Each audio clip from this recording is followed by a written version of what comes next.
13 अप्रैल 2024 middle east की तारीख में एक ऐसा दिन जिसने पूरे क्षेत्र को हिलाकर रख दिया। पहली बार ईरान ने खुले तौर पर इजराइल पर मिसाइल और ड्रोन से हमला किया। ये केवल एक सैन्य कार्रवाई नहीं थी, बल्कि दशकों से चली आ रही प्रतिस्पर्धा, वैचारिक टकराव और जियोपॉलिटिकल संघर्ष का विस्फोटक परिणाम था। इस कहानी में हम जानेंगे कि आखिरकार दोनों देशों के बीच इतनी नफरत क्यों है, कैसे ये संघर्ष समय के साथ परिपक्व हुआ और 2024 से 2025 के बीच कौन कौन सी घटनाएं घटी जिन्होंने पूरी दुनिया को चिंता में डाल दिया। साथ ही अमेरिका का रोल, डोनाल्ड ट्रंप की रणनीति और भविष्य की संभावनाओं पर भी बात करेंगे। आइए इस पूरी कहानी को विस्तार से समझते हैं। 1948 से लेकर 1979 तक ईरान और इजराइल के बीच मजबूत दोस्ती थी। दोनों के कूटनीतिक, आर्थिक और सैन्य संबंध गहरे थे। लेकिन 1979 में ईरान में इस्लामिक क्रांति आई, अयातुल्ला खुमैनी सत्ता में आए और उसी के साथ दोनों देशों के रिश्तों में बड़ा बदलाव आया। ईरान की नई सरकार ने इजराइल को छोटा शैतान और अमेरिका को बड़ा शैतान घोषित कर दिया। इसके तुरंत बाद तेहरान स्थित इजरायली दूतावास फिलिस्तीनी मुक्ति संगठन यानी PLO को दे दिया गया और दोनों देशों के बीच सभी आधिकारिक रिश्ते टूट गए। इस बदलाव की जड़ें केवल राजनीति में नहीं, बल्कि गहरी वैचारिक और रणनीतिक सोच में थीं। ईरान के लिए इजराइल एक अवैध ज़ायनिस्ट शासन है, जिसकी नींव ही ईरान की नज़रों में नाजायज़ है।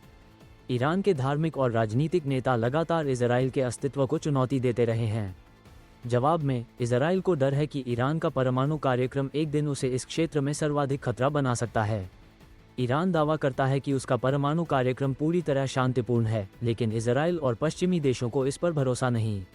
साथ ही ईरान ने एक्सिस ऑफ रेजिस्टेंस यानी प्रतिरोध के गठबंधन का निर्माण किया, जिसमें हिजबुल्लाह, हमास, हूथी और इराक के PMF जैसे मिलिशिया शामिल हैं।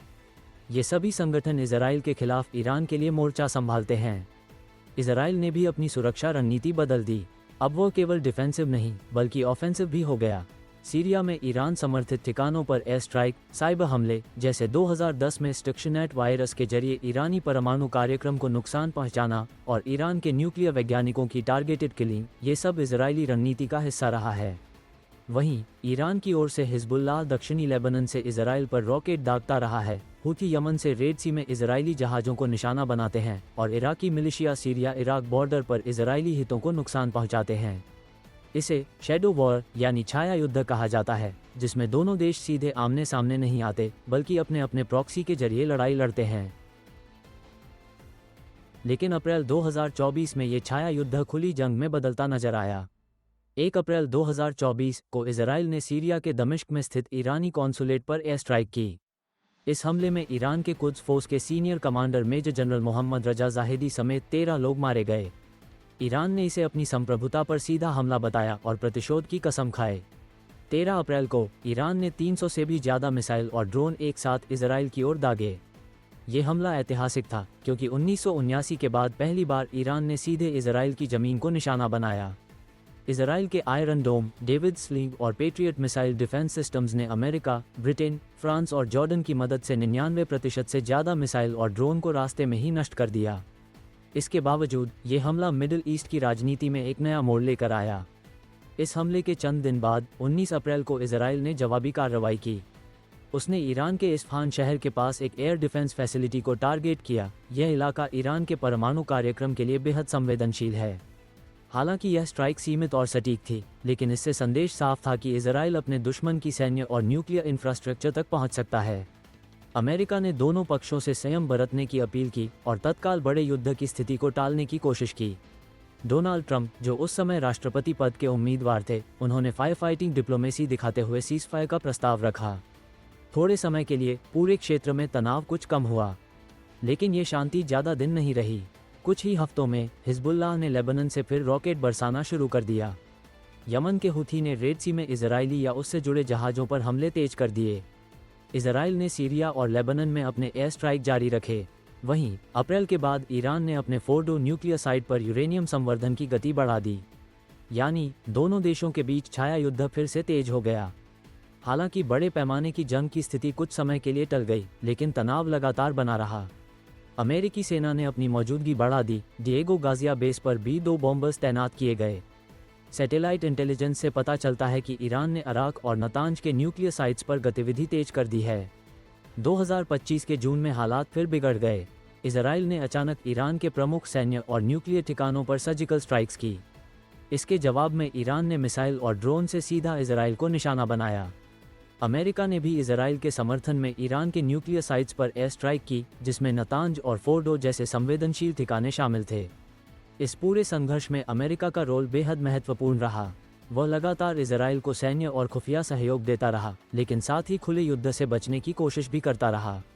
वहीं हूथी और हिजबुल्लाह जैसे ईरान समर्थित ग्रुप्स ने पूरे क्षेत्र को अस्थिर करने का काम किया। 13 जून 2025 मिडिल ईस्ट की रात अचानक गोलियों, बमों और तबाही की आवाज़ से गूंज उठी। इजराइल ने दुनिया को चौंकाते हुए शुरू किया ऑपरेशन राइजिंग लायन। एक ही रात में इजरायली स्टील्थ फाइटर जेट्स और घातक ड्रोन ईरानी सीमा में गहरे घुस चुके थे। उनका टारगेट था ईरान के 100 से ज़्यादा सैन्य और न्यूक्लियर ठिकाने। तेहरान, नतांज और फोर्दो, जिनके नाम सुनकर ही वैश्विक राजनीति में हलचल मच जाती है, आज उन्हीं शहरों में धमाकों की बारिश हो रही थी। नतांज में यूरेनियम एनरिचमेंट यूनिट, जहां ईरान का बहुचर्चित परमाणु कार्यक्रम आकार लेता था, वहां अब सिर्फ राख और मलबा बचा था। फोर्दो के अंडरग्राउंड न्यूक्लियर बंकर, जिसे दुनिया की सबसे सुरक्षित जगहों में गिना जाता था, इजरायली गाइडेड पिनपॉइंट स्ट्राइक के आगे टिक नहीं सका। इस भारी हमले में 974 ईरानी सैनिक मारे गए। Islamic revolutionary guard corps IRGC की कमांड और कंट्रोल संरचना हिल गई। पूरे मिडिल ईस्ट में डर, गुस्सा और बदले की लहर दौड़ गई थी। लेकिन कहानी यहीं खत्म नहीं हुई। ईरान ने तुरंत पलटवार किया। उनके मिसाइल लॉन्चर से निकली सज्जील मिसाइलें और आसमान में गूंजते शाहिद ड्रोन सीधा इजराइल के दिल पर वार। हाइफा, बीयरशेवा, तेल अवीव, ये शहर अचानक युद्ध का मैदान बन गए। बीयरशेवा के सोरोका अस्पताल पर सीधा मिसाइल हमला हुआ। दर्द, चीखें और भगदड़, दर्जनों लोग घायल और पूरा देश सदमे में। ईरान यहीं नहीं रुका, उसने कतर में स्थित अमेरिकी सैन्य अड्डे को भी निशाना बनाया। अब अमेरिका को चुप रहना नामुमकिन था। 22 जून अमेरिका ने मोर्चा संभाला। शुरू हुआ ऑपरेशन मिडनाइट हैमर। रात रात के समय B-2 बॉम्बर ईरान के आसमान में गरजे। उनका लक्ष्य नतांज, ईस्फहान और फोर्दो। इन शहरों पर हुई बंकर बस्टर बमों की बारिश दुनिया को साफ संदेश था कि अमेरिका ईरान के परमाणु कार्यक्रम को किसी भी कीमत पर रोक सकता है।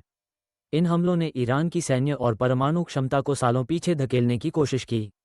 ऐसे वक्त में जब लोग तीसरे विश्वयुद्ध की आशंका से कांप रहे थे, अमेरिकी राष्ट्रपति डोनाल्ड ट्रंप सामने आए। उन्होंने ऐलान किया, मैंने सीज़फायर करवा दिया है। उनकी plane wave diplomacy social media पर वायरल हो गई। लेकिन इस बयान को ईरान ने सिरे से नकार दिया। ईरान का कहना था, हमने कोई सीज़फायर साइन नहीं किया। अमेरिका झूठ बोल रहा है। इजराइल भी पीछे नहीं रहा। उनका कहना था, जब तक ईरान नहीं रुकता, हम भी नहीं रुकेंगे। इस बीच फ्रांस, जर्मनी और चीन जैसे देश युद्ध की इस आग को बुझाने की कोशिश में लगे हैं। कूटनीतिक प्रयास तेज हो गए हैं, लेकिन जमीनी हकीकत यह है कि फिलहाल सीज़फायर सिर्फ कागज पर है। सीमाओं पर तनाव वैसे ही बरकरार है। दोनों तरफ सेना अलर्ट है। आसमान में लड़ाकू विमान लगातार गश्त कर रहे हैं। दुनिया जानती है कि यह सिर्फ एक अस्थायी विराम है, शायद एक बड़े युद्ध का ट्रेलर। 12 दिन के इस विनाश में सैकड़ों मौतें हुई, अरबों डॉलर का नुकसान हुआ और पूरा मिडिल ईस्ट एक बार फिर अस्थिरता के कगार पर खड़ा है। अब सबसे बड़ा सवाल, क्या अब मिडिल ईस्ट में असली युद्ध देखने को मिलेगा या फिर कूटनीति की कोशिशें कामयाब होंगी? जवाब वक्त के हाथ में है। अगर आप भी जानना चाहते हैं आगे क्या होगा, तो जुड़े रहिए हमारे साथ। वीडियो को लाइक करें, शेयर करें और चैनल को सब्सक्राइब करना ना भूलें। हम फिर मिलेंगे और अपडेट के साथ।